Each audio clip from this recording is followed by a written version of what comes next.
యువగళం పాదయాత్రలో నారా లోకేష్ నిరుద్యోగులకు ఇచ్చిన మాట నిలబెట్టుకున్నారని విశాఖ సదస్సులో వందలాది కంపెనీలు పాల్గొని ఆంధ్రప్రదేశ్ రాష్ట్రంలో 13 లక్షల కోట్ల రూపాయలు పెట్టుబడులతో పెట్టేందుకు ఒప్పందం కుదుర్చుకున్నాయని తెలుగుదేశం పార్టీ రాష్ట్ర అధికార ప్రతినిధి పిఠాపురం మాజీ ఎమ్మెల్యే వర్మ పేర్కొన్నారు. పిఠాపురం తెలుగుదేశం పార్టీ కార్యాలయంలో మాజీ ఎమ్మెల్యే వర్మ మీడియా సమావేశం ఏర్పాటు చేశారు. విశాఖ సదస్సు బిగ్ సక్సెస్ అయిందని త్వరలోనే రాష్ట్రంలో ఉన్న నిరుద్యోగులకు 16 లక్షల ఉద్యోగాలు రానున్నట్లు వర్మ తెలిపారు.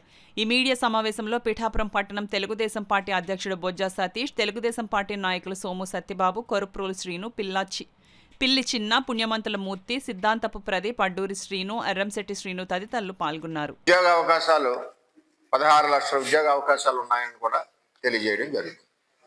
ఆల్రెడీ గూగుల్ కంపెనీ ఏదైతే ఉందో 1 లక్ష కోట్ల ఇన్వెస్ట్మెంట్, అందులోనే 70 నుంచి 80 వేల ఉద్యోగాలు, దానికి మరి తల్లివారి దగ్గర భూమి ఇవ్వడం, ఆల్రెడీ త్వరలోనే శంకుస్థాపన పనులు ప్రారంభమయ్యే విధంగా దానికి ముందుకు వెళ్తా ఉంది.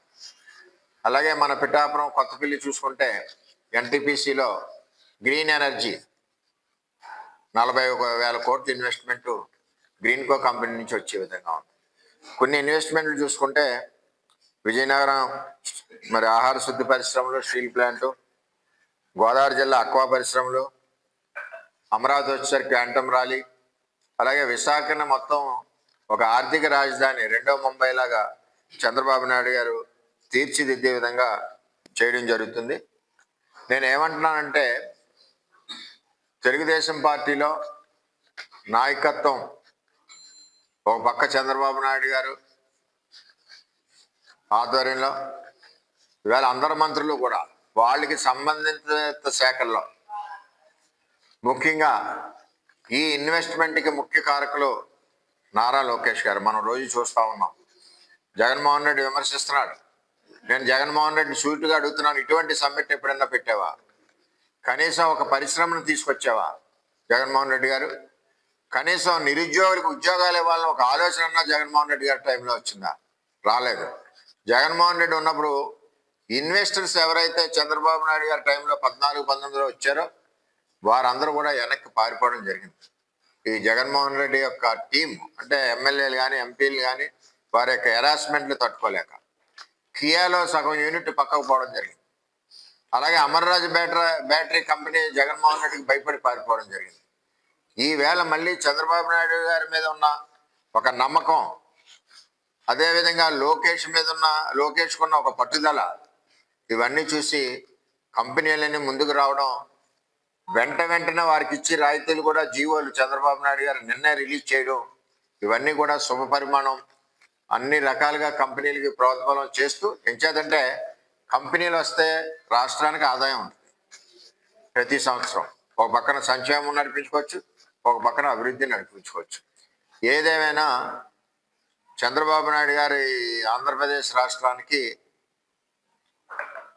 మంచి అడ్మినిస్ట్రేటివ్ ఇచ్చే నాయకుడే కాకుండా విదేశీ పెట్టుబడులకి ఎంతో నమ్మకం, రాష్ట్రం తరపున ఈ ముఖ్యమంత్రి మీద ఉన్న నమ్మకం ప్రపంచవ్యాప్తంగా చంద్రబాబు నాయుడు గారి మీద ఉన్న నమ్మకం ఎవరి మీద లేదు.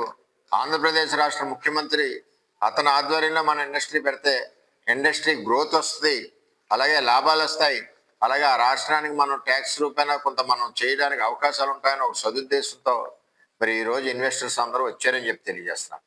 ఇంతమంది రావడానికి కారణం తెర వెనక కానీ తెర ముందు కానీ నారా లోకేష్ గారు చేసిన కృషి, పట్టుదలే ఈవేళ 13,25,000 కోట్ల పెట్టుబడి, అదేవిధంగా 613 ఒప్పందాలు, 16 లక్షల మందికి ఉద్యోగ అవకాశాలు రాబోయే రోజుల్లో వచ్చే విధంగా కష్టపడిన వ్యక్తి.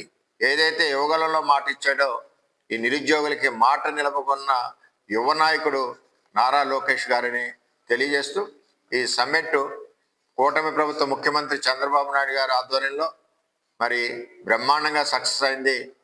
1,000 కోట్ల, లక్షల కోట్ల ఇన్వెస్ట్మెంట్ వచ్చింది. ఇదివరకట్లా కాకుండా ఇన్వెస్ట్మెంట్లు కూడా మీటింగ్ ముందే ఎంఓయూలు అయ్యారు. వారికి ఇచ్చి రాయితీలు ఎక్కడికెక్కడ జీవాలు ఇచ్చారు. దీని యొక్క నిదర్శనం చంద్రబాబు యొక్క అడ్మినిస్ట్రేషన్. చంద్రబాబు నాయుడు గారి మీద వచ్చే ఇన్వెస్టర్స్ కూడా ఇంకా నమ్మకం కలిగే విధంగా రాష్ట్ర ప్రభుత్వాన్ని ముందుకు తీసుకెళ్లిన ముఖ్యమంత్రి చంద్రబాబు నాయుడు గారు.